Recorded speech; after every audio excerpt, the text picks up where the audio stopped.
오늘 우리에게 주시는 하나님의 말씀은 사사기 4장 1절에서 5절 말씀입니다.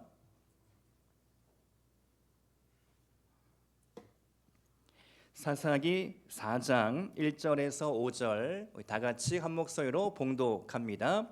에훗이 죽으니 이스라엘 자손이 또 여호와의 목전에 악을 행하매 여호와께서 하솔에서 통치하는 가나안 왕 야빈의 손에 그들을 파셨으니 그의 군대 장관은 하로셋 학고임에 거주하는 시스라요. 야빈 왕은 철병거 900대가 있어 20년 동안 이스라엘 자손을 심히 학대하였으므로 이스라엘 자손이 여호와께 부르짖었더라.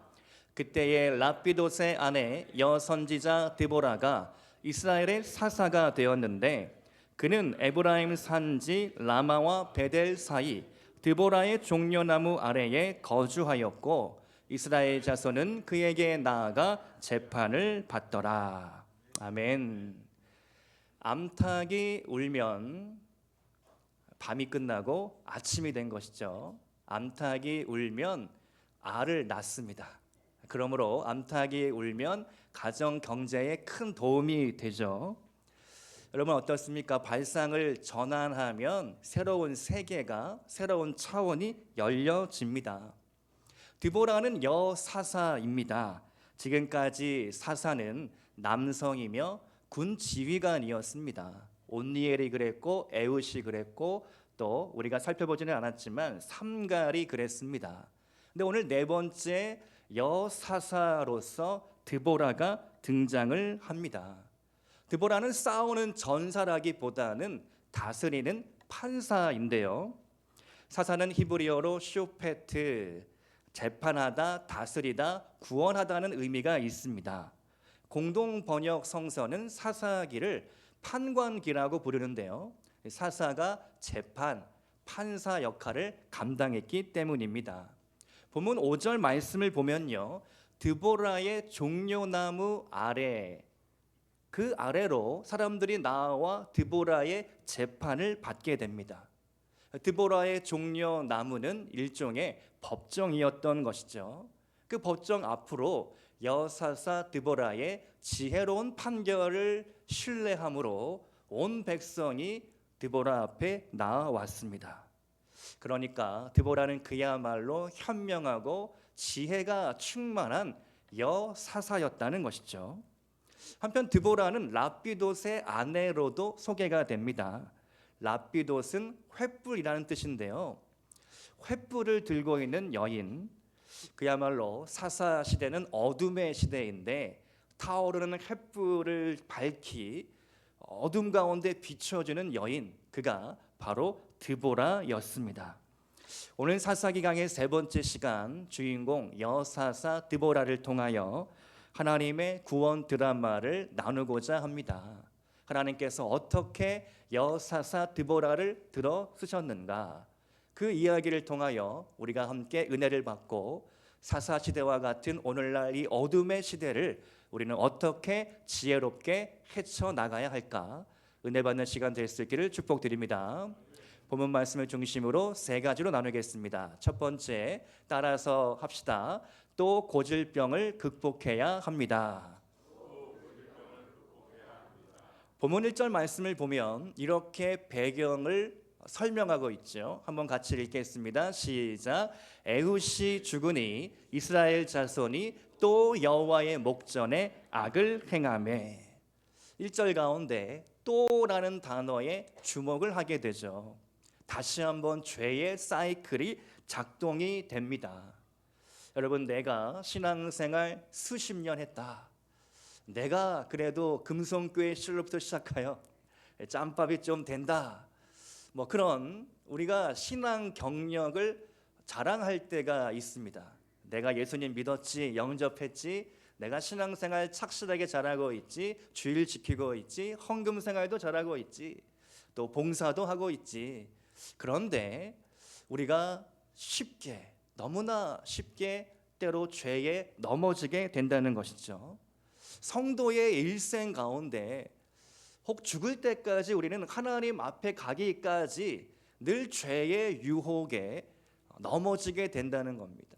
때로 넘어지고 다시 일어나고 그것이 반복되는 이 죄의 사이클이 우리 인생 가운데 늘 있다라는 것이죠. 여러분 어떻습니까? 죄 지을 때 슬픕니까? 불안합니까?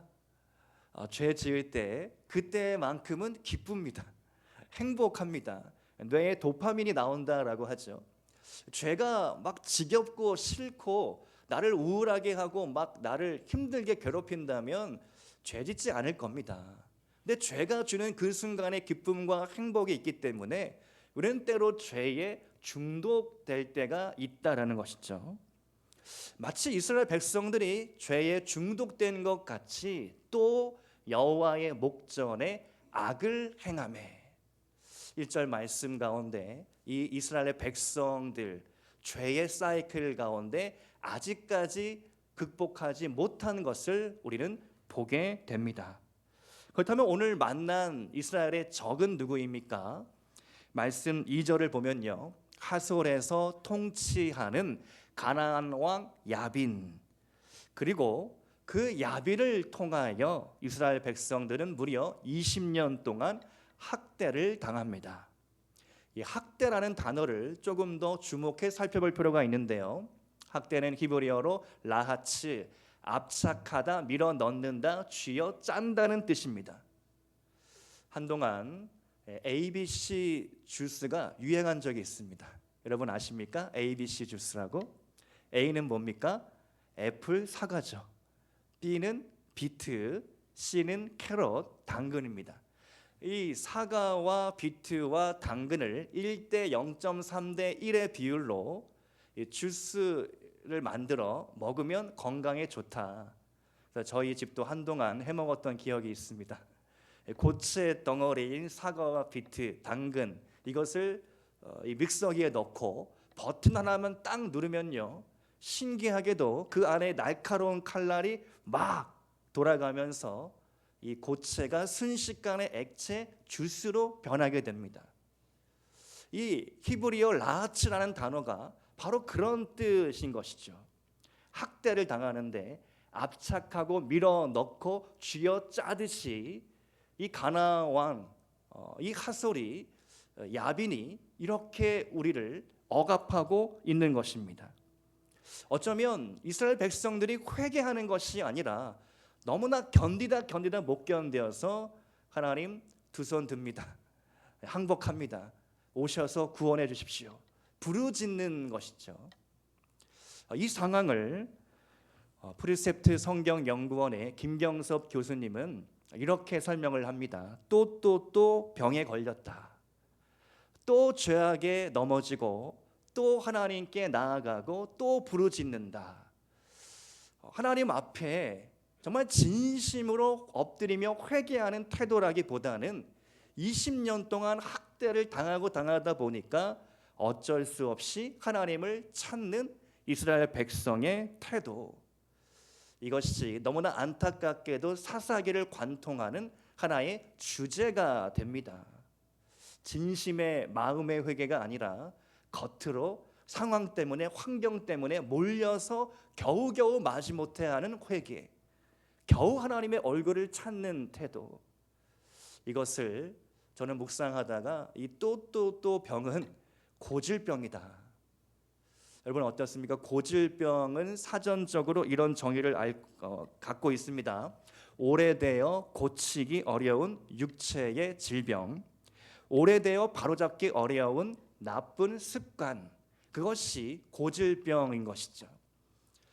우리가 자동차를 선택할 때 그 자동차 모델에 고질병이 있는가 없는가 중요한 요소입니다. 어떤 자동차 모델은요, 설계 제조 시부터 고질병을 안고 나오게 됩니다. 고객은 그것을 모른 채 구매를 하게 되는 거죠. 그러면 어떻습니까? 이 자동차가 폐차되기까지 그 고질병 때문에 이 운전자는 고생을 하게 되는 것입니다. 마찬가지로 우리의 신앙생활 가운데, 여러분의 삶 가운데 고질병처럼 나를 괴롭히는 문제가 있다면 그것은 무엇입니까? 어떤 상황 가운데, 어떤 환경 가운데 여러분의 연약함이 드러나게 됩니까? 갑자기 대화를 하다가 상대방이 급발진하는 경우가 있습니다. 어떤 한마디를 꺼내면, 어떤 이야기를 꺼내면 버럭 화를 내는 거죠. 아니, 이 양반이 왜 이러나? 알고 보면 그 상황, 어떤 그 주제 때문에 갖고 있는 상처 때문에 고질병처럼 분노와 그런 화가 나오게 되는 것이죠. 여러분을 괴롭히는 고질병, 여러분을 못 살게 구는 그 약함은 무엇입니까? 오늘 우리가 사사기를 계속해서 살펴보면서 그 고질병의 원인, 그것을 진단해 보고 그것을 적절하게 지혜롭게 대처해 나가는 방법을 찾기를 원합니다. 이스라엘 백성들은요, 그 죄의 사이클을 계속 탑니다. 여러분, 죄, 악의 사이클 뿐만 아니라 선의 사이클을 우리가 타야 할 줄로 믿습니다. 선을 행하는데도 중독성이 있죠. 구제하는 것, 기부하는 것, 기부할 때에 기쁨이 있다고 합니다. 그래서 봉사활동하고 기부활동을 하는 거죠. 예수를 안 믿는 사람들도 요새는 기부와 구제, 그런 좋은 선행들, 선한 영향력을 행사하는 그런 기부하는 회사, 그런 업체들이 상당히 많이 있다는 것입니다. 여러분, 죄의 사이클이 아니라 선의 사이클을 타시기를 바랍니다. 또 고질병을 극복하시기 바랍니다. 두 번째로 따라서 하겠습니다. 모든 전쟁은 하나님의 손에 달렸습니다. 드보라가 맞서 싸워야 하는 대적은 누구입니까? 온니엘 시대는 메소포타미아, 구산 리사다임, 에훗 시대에는 모압 연합군이었죠. 지금은 가나안 왕 야빈이며 그의 군대 장관 시스라입니다. 여러분, 가나안은 이스라엘 백성의 이웃이었죠. 가나안 땅에 지금 이스라엘 백성이 거주하고 있는 겁니다.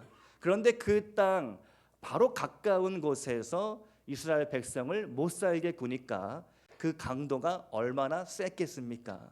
메소포타미아는 유프라테스, 티그리스 멀리 있는 나라죠. 그 나라가 군을 일으켜서 이스라엘을 침략해 오기까지 몇 개월이 걸리는 겁니다. 그러니까 이 주기가 짧습니까? 깁니까? 긴 거죠. 그런데 가까운 이웃 가나안 땅에서 계속해서 이스라엘 백성을 못 살게 구니까 너무 힘든 겁니다. 게다가 이 시스라 군대 장관의 자랑거리가 있었는데 바로 철병거였습니다. 철로 만든 병거, 그림이 벌써 나왔는데요. 여러분, 이 철병거 두 사람이 탑승하게 되어 있습니다. 한 사람은요, 다음 사진 한번 보시겠습니까? 한 사람은 이 말을 몰고 또 한 사람은 활이나 창을 쓰게 됩니다. 무서운 속도로 진격을 하면서 이 적진 한복판에 뛰어들어서 막 사람들을 처치할 수 있는 거죠. 철병거 한 대가 일반 보병 100명은 능히 상대할 수 있었다라고 합니다. 여러분, 6.25 전쟁 때 북한이 남침을 하는데 소련제 T-34 탱크 242대를 몰고 내려왔다고 합니다. 그러니까 그 위세가 어마어마한 거죠. 국군이 밀리고 밀려서 낙동강 방어선을 겨우 구축을 합니다. 인천 상륙 작전이 아니었다면 우리나라가 어떻게 되었을지 참으로 아찔합니다. 지금 우크라이나와 러시아 전쟁 가운데 세계 최고의 군사 무기들이 실험을 하고 있습니다. 특별히 이번 전쟁을 드론 전쟁이라고 하죠. 여러분, 뉴스를 보시면 우크라이나의 드론이 러시아 내륙 깊은 곳까지 침투해서 건물을 때립니다. 그러면 두 눈 뜨고 당할 수밖에 없는 것이죠. 마찬가지로 지금 시스라가 자랑하고 있는 철병거 900대, 이 900대로 이스라엘은 그냥 유린당할 수밖에 없는 그런 위기 상황인 것입니다. 그런데 하나님께서 어떻게 이 시스라의 철병거 900대를 무찌르셨는가? 이야기는 이렇습니다. 가나안은 이스라엘 상대로 병력을 집결하는데 그 장소는 기손 강가입니다. 강가에 철병거를 집결시킨다. 아마도 그때가 건기였다라는 것이죠. 이스라엘은 건기가 되면 강이 흘렀던 곳이라도 바짝 말라버립니다. 수개월 동안 비가 내리지 않기 때문이죠. 그래서 시스라의 군대 장관 철병거 900대가 기손 강가에 집결하고 있었습니다. 여러분, 그런데 시스라가 놓친 게 있죠. 이스라엘의 하나님은 전능하신 하나님, 능치 못함이 없으신 하나님, 그리고 건기를 우기로 바꾸실 수 있는 하나님, 그 하나님 됨을 시스라는 몰랐습니다. 하나님께서 비를 내리시니까 순식간에 마른 강이 불어나게 되고 진흙탕이 되고 뻘밭이 되어서 그 자랑했던 철병거, 그 무게 탓에 오도가도 못하게 되는 거죠. 그리고 그때를 놓칠세라 바락이 1만 명의 군사를 이끌고 철병거를 무찌르게 됩니다. 할렐루야. 철병거의 강점이 약점이 되어 버린 것이죠. 사사기 5장 4절에 그때의 기록을 이렇게 말씀하고 있습니다. 사사기 5장 4절 한번 같이 읽겠습니다. 시작. 여호와여, 주께서 세일에서부터 나오시고 에돔들에서부터 진행하실 때에 땅이 진동하고 하늘이 물을 내리고 구름도 물을 내렸나이다. 21절 말씀도 이어서 읽겠습니다. 5장 21절 시작. 기손강은 그 무리를 표류시켰으니 이 기손강은 옛 강이라. 내 영혼아, 내가 힘 있는 자를 밟았도다. 아멘. 하나님이 비를 내리시니까 건기 아무 상관이 없이 그저 폭포수 같은 비가 내림으로써 철병거 900대는 여지없이 꼼짝없이 당하고 만 것입니다. 여러분, 모든 전쟁은 하나님의 손에 달려있는 줄로 믿으시기를 바랍니다. 사사기 4장을 쭉 읽어 내려가다 보면 손이라는 단어가 반복해서 등장을 합니다. 사사기 4장 2절 말씀에 하나님께서는 가나안 왕의 손에 이스라엘을 파십니다. 그런가 하면 4장 7절 말씀에서는 거꾸로 가나안 군대 장관 시스라를 바락의 손에 넘기시겠다. 내 손에 넘겨주리라. 하나님의 손에 우리는 주목하게 됩니다.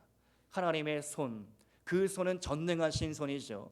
누구에게 팔까 넘길까, 그것은 하나님의 주권이고 하나님의 역사, 하나님의 뜻이다라는 것입니다. 그렇다면 저와 여러분의 인생도 하나님의 손에 달려있는 것이죠. 적들에게 팔릴 수도 아니면 다시 구원받을 수도, 그것은 하나님의 뜻에 있다는 겁니다. 이것이 얼마나 두렵고 떨리는 일입니까? 이 나라 이 민족, 우리 교회, 우리 가정, 우리 직장과 사업장, 하나님의 손에 달려있다는 것이죠. 우리가 믿음으로 죄를 미워하고 하나님 앞에 늘 바르게 깨어 있어야 하는 것이 바로 이 때문입니다. 한 나라의 흥망성쇠 하나님의 손에 달려 있죠. 한 인생의 생사화복 하나님의 손에 달려 있습니다. 우리 교회의 부흥도 하나님의 손에 달려 있는 줄로 믿습니다. 우리의 믿음, 우리의 신앙 고백은 하나님의 손에 달려 있다는 것이죠. 우리가 이 믿음을 가지고 나아가야 합니다. 그런데 오늘 본문 가운데 사사기를 계속해서 보면 하나님이 쓰시는 사람들은 무언가 부족함이 있고 결함이 있어 보입니다. 온니엘 모범생이었지만 두 번째 사사 에훗 왼손잡이, 부정하다 생각되는 왼손으로 싸웠습니다. 세 번째 삼갈인데요, 삼갈은 이방 잡족 출신입니다. 이스라엘 백성이 아닙니다. 그런데 그는 소모는 막대기 하나로 보잘것없는 무기죠. 그 소모는 막대기로 블레셋 600명을 쳐 죽입니다. 놀라운 일이죠. 그리고 오늘 드보라 어떻습니까? 결혼한 여성이죠. 라피돗의 아내, 그는 미스가 아니라 미세스, 아줌마였습니다. 그리고 판사였습니다. 글밥을 먹고 사는 그런 여인이었습니다. 그런데 이 드보라를 통하여 하나님이 놀라운 구원의 역사를 이루어 주신다. 하나님은 누구라도 쓰실 수 있습니다. 고린도전서 1장 25절 말씀 우리가 한번 선포하면서 읽어보겠습니다. 시작. 하나님의 어리석음이 사람보다 지혜롭고 하나님의 약하심이 사람보다 강하니라. 이어서 27절 말씀도 읽겠습니다. 시작.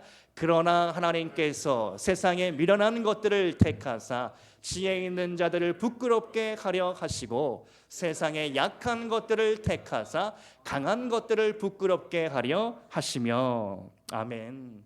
하나님께 쓰임받는 인생이 되기를 축복드립니다.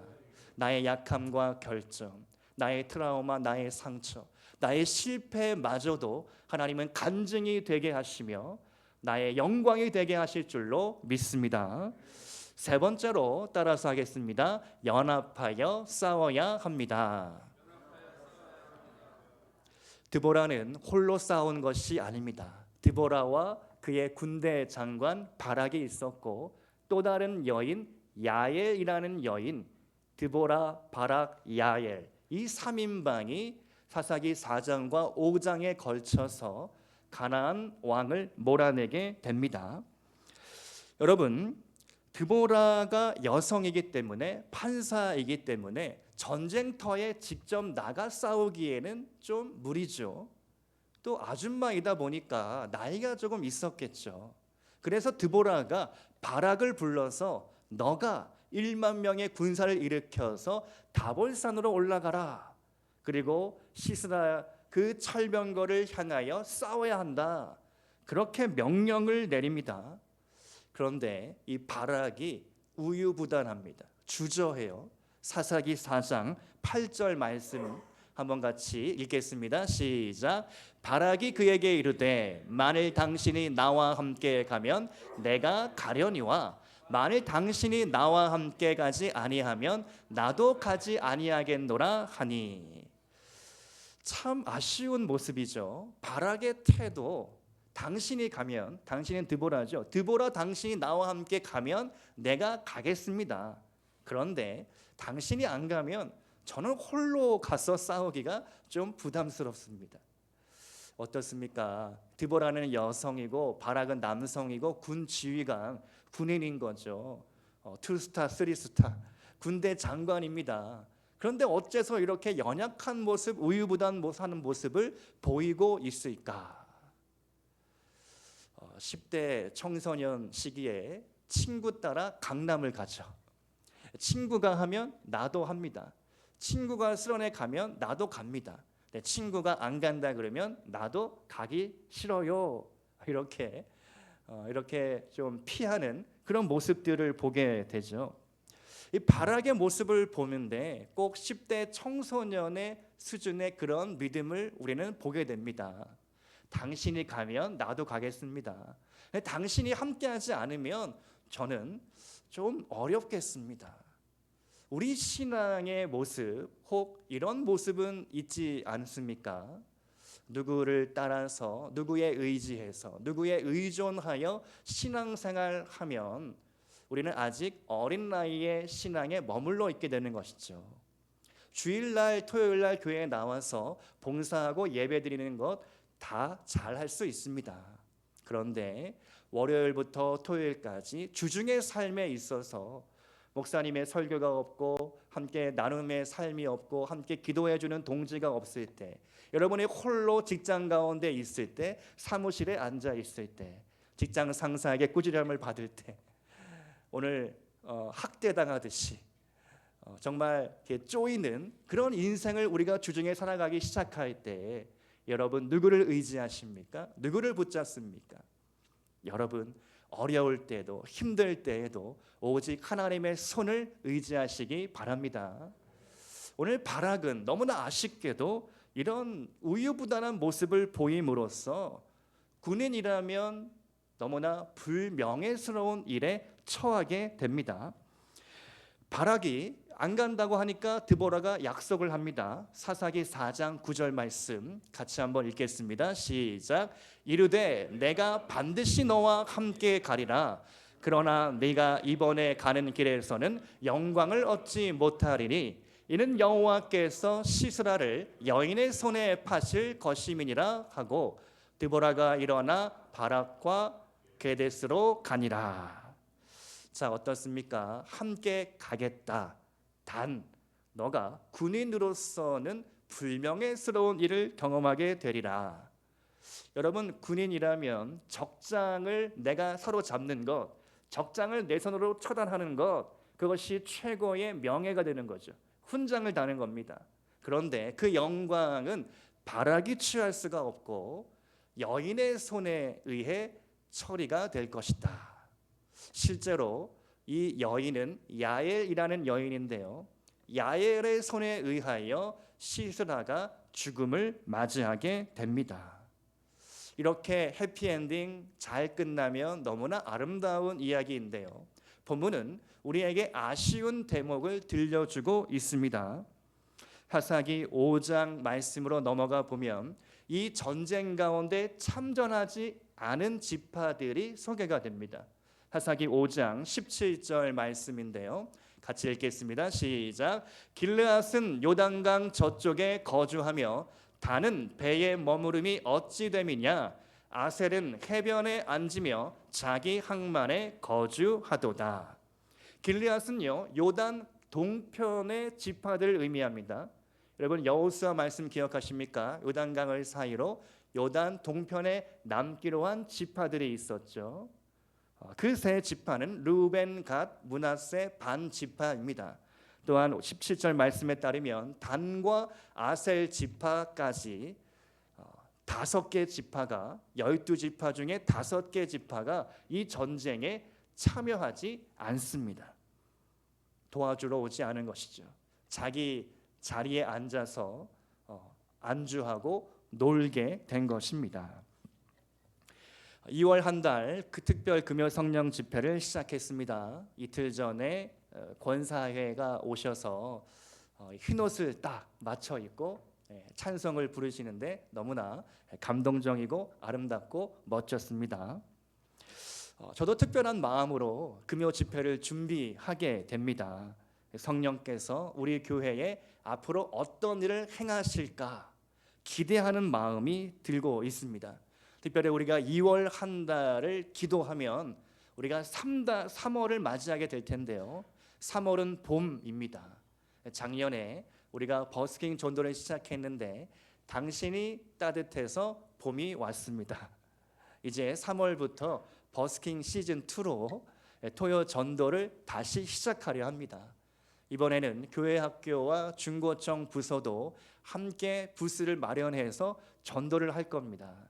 여러분, 교회 학교 초등학생 아이들이 우리 이 건물에도 상당히 많아요. 건물 2층부터 6층까지 거의 다 학원입니다. 이 학원에 들락날락하는 교회 학교 초등학생 아이들, 청소년들이 어마어마합니다. 그들에게 우리가 다가가야 하는 거죠.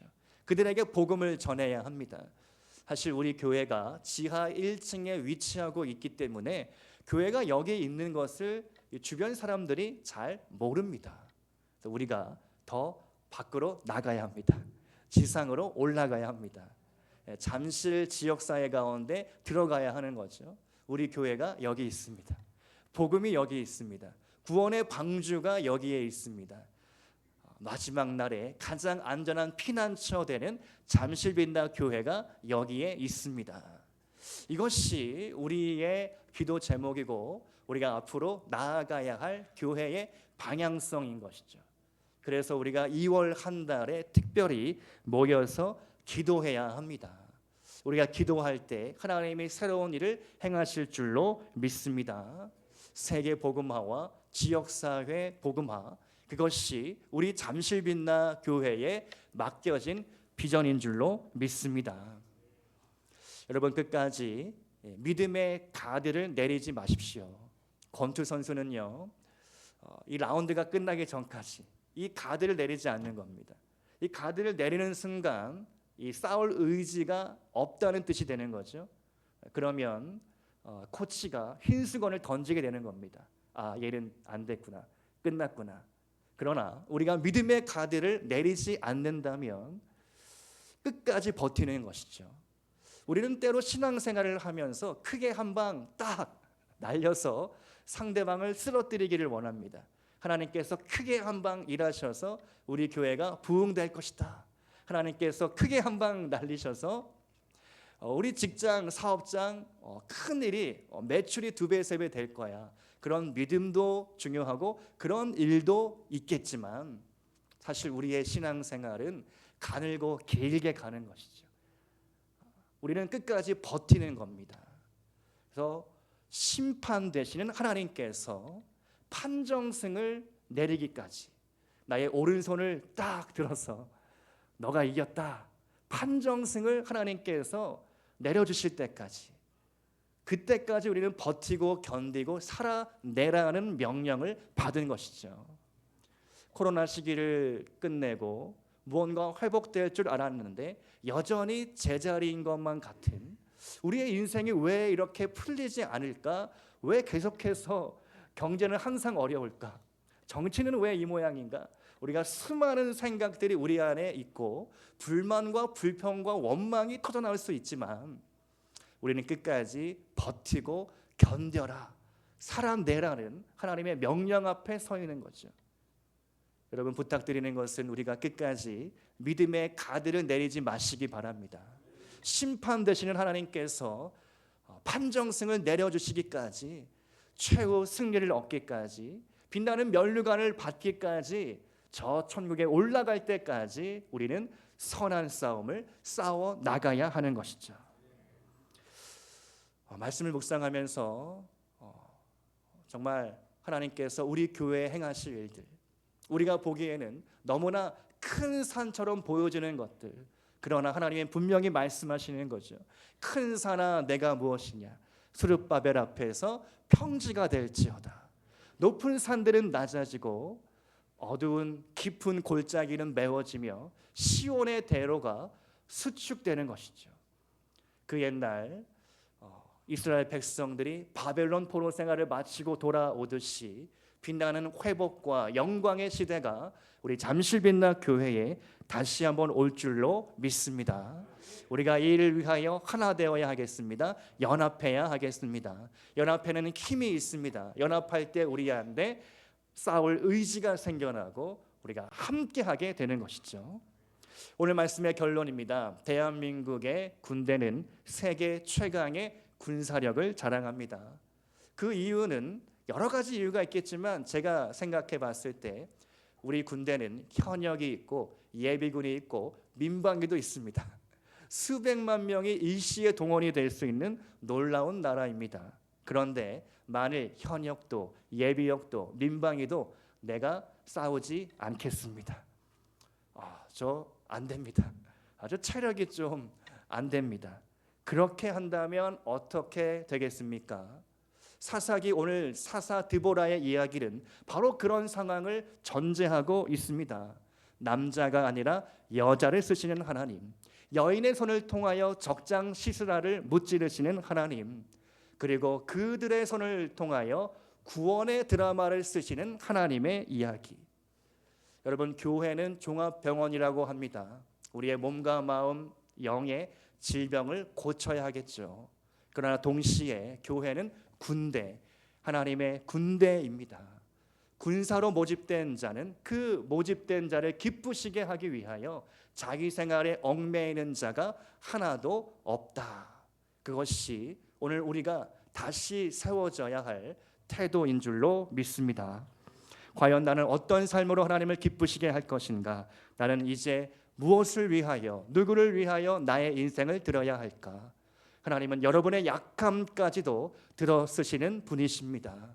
그분을 신뢰함으로 맡은 바 사명의 자리에 충성을 다하는 여러분 되실 수 있기를 주님의 이름으로 축원드립니다. 함께 기도하겠습니다.